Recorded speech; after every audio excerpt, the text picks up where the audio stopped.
রাতে এশার নামাজের পরে আপনি যত দ্রুত সম্ভব ঘুমিয়ে যান, এবং এটা কিন্তু রাসূলুল্লাহ সাল্লাল্লাহু আলাইহি ওয়াসাল্লাম আমাদেরকে শিখিয়ে গিয়েছেন, উনি উৎসাহিত করেছেন যে এশার সালাতের পরে তোমরা রাত জেগো না, যত দ্রুত সম্ভব ঘুমিয়ে পড়ো। এখন বিজ্ঞানীরা এসে বলছে আপনি এশার সালাতের পর যত দ্রুত ঘুমাবেন আপনার কোয়ালিটি স্লিপ হবে। 1 ঘন্টা টাইম এক্সপেন্ড করবেন, আপনার 12% ঘুমের কোয়ালিটি নষ্ট হবে। 2 ঘন্টা টাইম নষ্ট করবেন, 12 দুগুণা 24% কোয়ালিটি নষ্ট হবে। এভাবে যত টাইম যাবে প্রতি ঘন্টায় 12% করে আপনার ঘুমের কোয়ালিটি নষ্ট হবে। আর সাথে যদি আপনি মোবাইল দেখে দেখে টাইমটা নষ্ট করেন তাহলে এটা চক্রবৃদ্ধি হারে আপনার ব্রেনের ক্ষতি করবে। এখন তো বেশিরভাগ পরিবারে বেশিরভাগ মানুষজন দেখা যায় এশার নামাজের পর মোবাইলে স্ক্রল করতে করতে রাত 1টা 2টা 3টা বাজিয়ে ফেলতেছে। তার ঘুমের বিন্দু মাত্র কোয়ালিটি থাকে না। ঘুম আল্লাহ তাআলা একটা নিয়ামত, এই নিয়ামতটাকে নষ্ট করবেন না। ঘুমালে মূলত কি হয়, এই যে সারাদিন আপনি কর্মব্যস্ত থেকেছেন, ঘুমের মধ্যে ব্রেইন থেকে 3টা কাজ হয়। প্রিফ্রন্টাল কর্টেক্স এটার কাজ ঠিক রাখে। কি করে প্রিফ্রন্টাল কর্টেক্স? এর কাজ হচ্ছে মনোযোগ ধরে রাখা, যে কোনো সমস্যায় পড়লে সমস্যার সমাধান করা, নতুন একটা চিন্তা আসতেছে আপনার, ওই ডিসিশনটাকে ঠিক মতো মেক করা এবং আপনাদের আবেগটাকে নিয়ন্ত্রণ রাখা। এটা হচ্ছে প্রিফ্রন্টাল কর্টেক্সের কাজ। আপনি যখন ঘুমাবেন না আপনার ওই প্রিফ্রন্টাল কর্টেক্সের কার্যকারিতা হারিয়ে যাবে। 2 নাম্বার হিপ্পোক্যাম্পাসের কাজ কি? ছাত্রছাত্রীদের জন্য খুবই জরুরি। হিপ্পোক্যাম্পাস হচ্ছে আমাদের যে কোনো কিছু যখন আমরা তথ্য পড়ি শিখি, এটাকে শর্ট টার্ম মেমোরি সেন্টার থেকে লং টার্ম মেমোরি সেন্টারে কনভার্ট করে, দীর্ঘস্থায়ী মেমোরি সেন্টারে যে রিজার্ভ করে। ঘুম যদি না হয় এই কাজ করবে না। 3 নাম্বার কনটেক্সট, আমাদের যে হচ্ছে ইন্টালেকচুয়াল যে কনটেক্সট, এইটাকে ঠিকঠাক রাখে। অর্থাৎ আপনি যত তথ্য আপনি কিছু শিখেছেন এগুলোকে ধারাবাহিকভাবে গুছিয়ে রাখে ব্রেইনের ওই জায়গাটা। আপনি যখন ঘুমাবেন আপনি কখন কোন কথা বলতে হবে, কখন শব্দ চয়ন কোনটা হবে, পরীক্ষা কোনটা লিখবেন, এই জিনিসগুলো সব অর্গানাইজড ওয়েতে সাজিয়ে রাখে ব্রেনের ওই জায়গাটা। আপনি যদি না ঘুমান ঠিক মতো, এশার নামাজের পর যদি না ঘুমান, আপনার এই একটা ফ্যাক্টরও কাজ করবে না, একটা সিস্টেমও কাজ করবে না, সবগুলো কলাপস হয়ে যাবে। তার মানে এটা কি জরুরি না? এশার নামাজের পরে ভাইয়া আমি বলতেছি, সন্তানরা যদি বলে যে আমি লেখাপড়া করবো, প্রয়োজন নাই, তুমি ফজরের সময় উঠো। এবং 2 নাম্বার পয়েন্ট আমার এটাই, 2 নাম্বার পয়েন্ট হচ্ছে ফজরের আগে উঠতে হবে। দুনিয়ার কোনো পরীক্ষা নাই যে পরীক্ষা তুমি সফল হতে পারবে না যদি ফজরের আগে উঠো। উঠে তাহাজ্জুদের সালাত আদায় করে 2 ফোঁটা চোখের পানি ফেলো, যে কোনো পরীক্ষা ইনশাআল্লাহ কামিয়াব। এবং ফজরের, আমার ভাই খুব ভালো বলে, ফজরের আগে উঠলে ব্রেইন থেকে আলফা ওয়েভ, ব্রেইনের মধ্যে আলফা ওয়েভ তৈরি হয়। ওই সময় যদি কেউ 1 ঘন্টা পরে, অন্য সময় 4-5 ঘন্টা পড়ার সমান। এবং আপনি দেখবেন ফজরের নামাজ পড়ে যখন আসবেন, ওইটা ফ্রেশ এয়ার, ওই যে অক্সিজেনটা একদম ফ্রেশ অক্সিজেন, ওইটা আমাদের প্রতিটা কোষে যায়। শরীরের মধ্যে কোটি ট্রিলিয়ন কোষ, প্রতিটা কোষকে উজ্জীবিত করে নতুনভাবে, একদম তাকে মনে হয় যে সজীবতায় ভরে যায়। এবং সূর্যের আলো লাগাবেন সকালবেলা, সূর্যের আলো লাগালে আমাদের ভিটামিন ডি ন্যাচারালি আমরা তৈরি করতে পারবো, আমাদের ইমিউনিটি বেড়ে যাবে। আমাদের দেখা যায় সেরাটোনিন নামের একটা হরমোন আছে, যদি সূর্যের আলোর সংস্পর্শে আপনি প্রতিদিন আসেন আপনার সেরাটোনিন নামের একটা হরমোন রিলিজ হয়। সেরাটোনিন হরমোন হচ্ছে ভালো লাগার হরমোন। এই যে অনেকের অযাচিত কারণে আপনার মন খারাপ থাকে, হতাশা, অ্যাংজাইটি, স্ট্রেস, এগুলো কেটে যাবে। প্রতিদিন সকালবেলা 9টা-10টার দিকে একটু আপনার রোদ লাগানোর চেষ্টা করবেন। 3 নাম্বার পয়েন্ট, ভালো খাবার খেতে হবে। আমি একদম ব্রেইন বুস্টার আপনাদেরকে বলে যাচ্ছি, নবী করিম সাল্লাল্লাহু আলাইহি ওয়াসাল্লাম আমাদেরকে বলে গিয়েছিল 3 ভাগের 1 ভাগ খাইতে হবে, এবং ওই খাবারটা হবে চিবিয়ে খেতে হবে। 1 ভাগ ফাঁকা রাখবো, 1 ভাগ পানি পান করবো। আমরা তখন পেটটা ভইরা খাই, এই পর্যন্ত খাই, এটা করা যাবে না, এটা আনসাইন্টিফিক।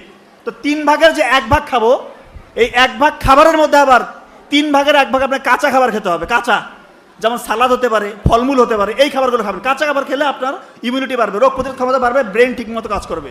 আর একটা ব্রেন বুস্টার মহা ঔষধ আমি বলে দিচ্ছি ইনশাআল্লাহ, বেলের পাতা, বেলের যে পাতা আছে এইটা শুকাবেন, মানে বেলের শরবত খান না, ওই পাতাটা শুকিয়ে গুঁড়া করে ঘি দিয়ে ভেজে খাবেন। বেলের পাতার মধ্যে রয়েছে অ্যালকালয়েড, ফেনোলিক অ্যাসিড, ফ্লাভোনয়েড, একটা মারাত্মক লেভেলের সুপার অ্যান্টিঅক্সিডেন্ট, এই 3টা উপাদান। এটা আমাদের ব্রেইনের মধ্যে যে মেইন কোষগুলো, যে কোষগুলোতে ব্রেইন তৈরি, নিউরন, এগুলোকে অক্সিডেটিভ স্টেজ, অর্থাৎ এগুলোকে আঘাত, পক্ষাঘাত, যে কোনো রকমের ধ্বংসের হাত থেকে ইনশাআল্লাহ এই অ্যান্টিঅক্সিডেন্টগুলো রক্ষা করবে। এবং বেলের পাতার মধ্যে রয়েছে বিটা ক্যারোটিন এবং ভিটামিন সি, এইটা আমাদের নিউরনকে পুষ্টি যোগাবে। এবং সব থেকে যে মানে মারাত্মক কাজটা করে সেটা হচ্ছে সিনাপসিস প্রক্রিয়াটাকে সচল করে, অর্থাৎ নতুন তথ্য আপনি সুন্দর মতো শিখতে পারবেন। এবং ঘিয়ের মধ্যে রয়েছে omega-3 fatty acid, omega-3 fatty acid এবং ভিটামিন এ, ডি, ই, কে। এইটা ব্রেইনের জন্য একটা মারাত্মক লেভেলের সুপার এনার্জেটিক একটা খাবার।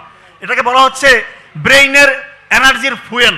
তো এই 2টা যখন আপনারা কম্বিনেশন করে খাবেন, যে কোনো স্টেজে খেতে পারেন, যে কোনো বাচ্চা, বয়স্ক, যে কোনো তরুণ যদি খায় প্রতিদিন 1 চামচ করে, বেলের পাতা শুকিয়ে গুঁড়া করে ঘি দিয়ে ভেজে 1 চামচ করে খাওয়াবেন, ওর ব্রেইনের অবস্থা যে অবস্থায় আছে না কেন ইনশাল্লাহ তার থেকে তার ব্রেইনের কর্মক্ষমতা বহুগুণে বাড়বে ইনশাল্লাহ। আর একটা হচ্ছে মধু এবং কালোজিরা। আমরা সবাই জানি কালোজিরা হচ্ছে যে কোনো রোগের মহা ওষুধ, মৃত্যু ব্যতীত সকল রোগের সেবা দেওয়া আছে এখানে, এবং পবিত্র কোরআনে আছে মধুর মধ্যে রয়েছে অসংখ্য রোগের শেফা। তো এই কালোজিরার মধ্যে রয়েছে থাইমল, এটা আমাদের ব্রেইন শুধু না পুরো শরীরের যতগুলো কোষ আছে এগুলোকে প্রোটেকশন দেয়, আমাদের রোগ প্রতিরোধ ক্ষমতা বাড়ায়, অসংখ্য অসংখ্য সংক্রমণের হাত থেকে আমাদের শরীরটাকে রক্ষা করে। আমি তো বলি যারা সামনে লেখাপড়া করবেন, ডাক্তার হবেন বা বড় কিছু হবেন, আপনারা এই কালোজিরা নিয়ে একটু রিসার্চ করার চেষ্টা করবেন। অবশ্যই আমরা কিছু থাকবে, যেহেতু রাসূলুল্লাহ সাল্লাল্লাহু আলাইহি ওয়াসাল্লাম বলে গিয়েছে যে মৃত্যু ব্যতীত সকল রোগের শেফা রয়েছে, তার মানে এখানে অবশ্যই এমন কিছু আছে, হয়তো এখন বিজ্ঞানী আবিষ্কার করতে পারছে না, সামনে আবিষ্কার হবে। এর জন্য কালোজিরা নিয়ে একটু চিন্তা করবে। আর মধুতে রয়েছে ফ্লাভোনয়েড এবং পলিফেনল, ফেনোলিক অ্যাসিড, এটা মারাত্মক সুপার অ্যান্টিঅক্সিডেন্ট, এটা একই সাথে গ্লুকোজ এবং ফ্রুক্টোজ দেয়, যেটা কিনা আমাদের ব্রেইনের মধ্যে ইনস্ট্যান্ট এনার্জি দেয়। এবং এই দুইটা যখন আপনার একসাথে খাবেন, আপনি ইনশাল্লাহ আপনার ব্রেইনের ক্ষমতা যেমন বাড়বে এবং আপনি হাজার হাজার রোগ থেকে ইনশাল্লাহ রক্ষা পাবেন। বিজ্ঞানীরা এখন বলছে যে এই যে বাচ্চাদেরকে আপনার কার্টুন দিচ্ছেন, যারা কার্টুন দেখে সেই বাচ্চাদের ব্রেইন থেকে ডোপামিন নামের একটা পদার্থ রিলিজ হয়, বের হয়। এই ডোপামিন যখন তার বের হবে, ওই বাচ্চার ডোপামিন বেশি বেশি যে কাজগুলো থেকে রিলিজ হয়, ও শুধু সেই কাজগুলো করতে চাবে।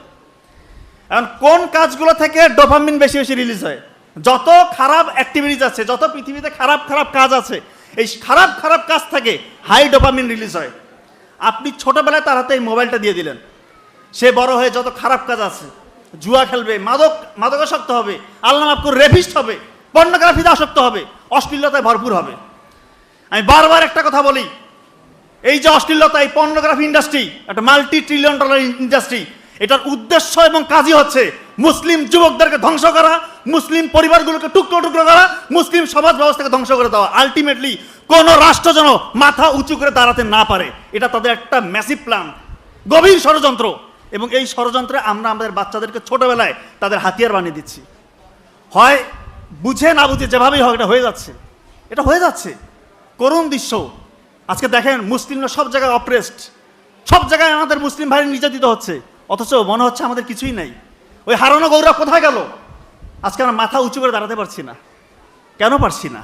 থাকবে না, আমাদের মধ্যে ওই শক্তির ভিতর থেকে আসবে না। বিজ্ঞানীরা পরীক্ষা করে দেখেছে, নেদারল্যান্ডের এবং চায়নার কয়েকটা বিজ্ঞানাগারে কয়েক হাজার স্টুডেন্টের উপর পরীক্ষা করে দেখেছে যারা কার্টুন দেখে। একটা পরীক্ষার নাম হচ্ছে EEG। এই পরীক্ষা করে দেখেছে যে ওই বাচ্চাদের ব্রেইনের যে সেল নিউরন, ওইটার স্ট্রাকচার, ওইটার কেমিস্ট্রি, ওইটার গঠনটাই চেঞ্জ হয়ে গিয়েছে। মারাত্মক ব্যাপার, গঠনটাই চেঞ্জ হয়ে গিয়েছে। এবং ব্রেইনের মধ্যে নতুন নতুন মিউটেশনের মাধ্যমে নতুন নতুন খারাপ কোষ, খারাপ টিউমার, ক্যান্সারের দিকে ব্রেইনটাকে ধাবিত করতেছে। আজকে দেখেন না যে 2.5 বছরের বাচ্চা কার্টুন ছাড়া তাকে খাওয়ানো যায় না, এটা বাস্তব, খাওয়ানো যায় না। 5 বছরের বাচ্চা ঠিকমতো কথা বলতে পারতেছে না, তার যে ল্যাঙ্গুয়েজের যে ডেভেলপমেন্ট সেটা হচ্ছে না, সোশ্যাল ডেভেলপমেন্ট, কার সাথে কীরকম বিহেভ করতে হবে সেটা সে জানে না। কারণ আপনি ছোটোবেলা থেকে মনে করতেছেন সে তো বাইরে যাচ্ছে না, কার্টুন দিয়ে রাখছেন, তার ব্রেইনের পুরো প্যাটার্ন, স্বাভাবিক যে প্যাটার্ন সেটা চেঞ্জ হয়ে গিয়েছে। এটাই সত্যি, এটা বাস্তব। এই কাজটা দয়া করে করবেন না। এখন আমরা দেখি যে বাচ্চা কাচ্চাকে নিয়ে আসে, 5 বছর হয়েছে ঠিকমতো কথা বলতে পারে না। তো যাই হোক, যে কথাটা আমি বলছি যে 5টা এরকম কাজ আছে, যে 5টা কাজ করলে পরে ইনশাল্লাহ আখিরাতেও কল্যাণ পাওয়া যাবে। আল্লাহ চাহে তোর বাই প্রোডাক্ট হিসেবে আমরা দুনিয়াতেও সফল হতে পারবো।